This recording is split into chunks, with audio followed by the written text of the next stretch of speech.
Is up in the quick settings area. You can see if we bring down the notification shade, we've still got the same notification setup we know from Android 7.0, but our quick settings toggles across the top have gotten a little bit more numerous. We've now got 6 instead of 5, and that's because the little caret here, the little drop down arrow that expands the quick settings tiles, has now migrated up a notch, and it is now joined on this first view by a shortcut to the settings menu. If you expand, you can still have access to your full quick settings tiles, and of course you can edit the list and add in whatever you need, including having multiple screens. Now, despite the Nexus 6P here being a Huawei device, you don't have the fancy fingerprint scanner control for the notification shade that you do get on the Pixel and on other Huawei devices. Unfortunately, it looks like Google has decided to keep that one as a exclusive for the Google Pixels.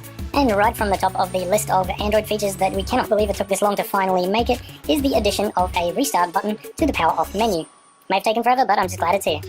If we jump on into the settings, you'll see a few other changes here. Nothing much has changed in the general look, but we now have a 2-tab view up the top here, so everything on the left, and a support tab on the right, which we also have in the Pixels. Now, you'll be able to launch a chat straight away or request a phone call at any time of the day from Google to answer any questions you may have about your Nexus or Android 7.1 Nougat. A couple of things I did want to show you in the settings menu though is, for starters, in storage, we have a new button up the top here for manage storage. This storage manager provides 2 options. One is smart storage, which is basically just an automated version of the option you have in Google Photos to free up space. It allows you to automatically remove photos and videos periodically from your device, so you don't have to be prompted to back them up and get them off your phone every now and then. So that's the automatic storage cleanup. And then there's another one called free up space now. This is basically just a manual version.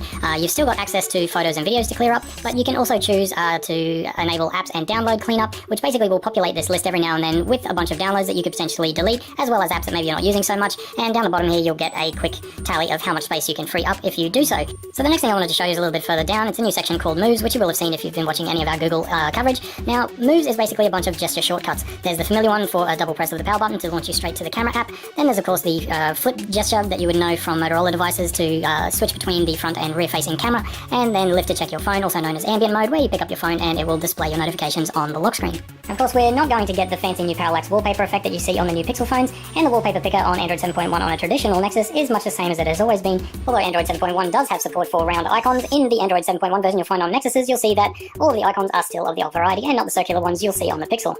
Of course, if you're willing to root your phone, then you can always install the Google Pixel Launcher and get most of the features available on the Google Pixel phones, including access to the Google Assistant. So what else is new and what else is missing? Unfortunately, it looks like access to the System UI Tuner has been removed in Android 7.1 on the Nexus. Now, if you long press on the settings icon up here, that'll just take you straight into the settings menu. It won't provide access to any of the customization options we had access to before. That also means that things like night mode and dark mode are not going to be making an appearance until potentially later on. You'll see here also that we're running Android 7.1.1, not just 7.1 alone, so that was a little bit of a surprise. Of course, you'll also see that nothing much has changed in the Easter egg. You still have access to the Nico Atsumi catching game, which is rather fun.